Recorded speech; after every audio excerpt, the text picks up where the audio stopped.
Sayxunobodliklar uchun muhim yangilik. Tumanimizda turizm salohiyati yuksalmoqda. Prezidentimiz tomonidan hududlarning turizm salohiyatini yanada oshirish hamda xorijiy hamkorlar bilan amalga oshirilayotgan investitsiya loyihalarini jadallashtirish yuzasidan o'tkazilgan video selektor yig'ilishida Turizm qo'mitasi hokimliklar bilan birgalikda 36 ta tuman va shaharlarda zamonaviy turizm marshrutlarini tashkil etish bo'yicha vazifalar belgilab berilgan.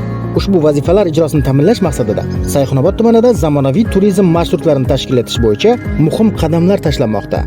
Tabiati go'zal, geografik joylashuvi qulay bo'lgan tuman hududida zamonaviy dam olish maskanlarini tashkil etish orqali aholiga va tashrif buyuruvchi mehmonlarga yuqori sifatli xizmatlar ko'rsatishga zamin yaratilmoqda.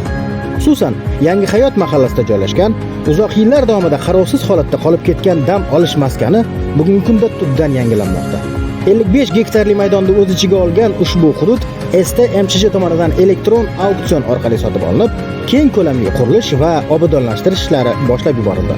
Loyihaga ko'ra, yil yakuniga qadar hududda quyidagi obyektlar faoliyat boshlashi rejalashtirilgan. Xonaklashtirilgan hayvonot bog'i, bolalar va oilalar uchun ma'naviy ma'rifiy hamda ko'ngilochar maskan yaratilishi, daryo bo'yida zamonaviy so'rilar barpo etilishi hamda tabiat qo'ynida hordiq chiqarish uchun barcha qulayliklar yaratilishi, yashil hudud va o'rmonzorlar tashkil etilib, ekologik muvozanatni saqlash va sayyohlik jozibasini oshirishga xizmat qiladi. Shuningdek, mavjud 5 ta eski bino o'rnida zamonaviy mehmonxona, restoran va xizmat ko'rsatish obyektlari qurilib, mahalliy hamda xorijiy mehmonlar uchun qulay xizmatlar ko'rsatiladi.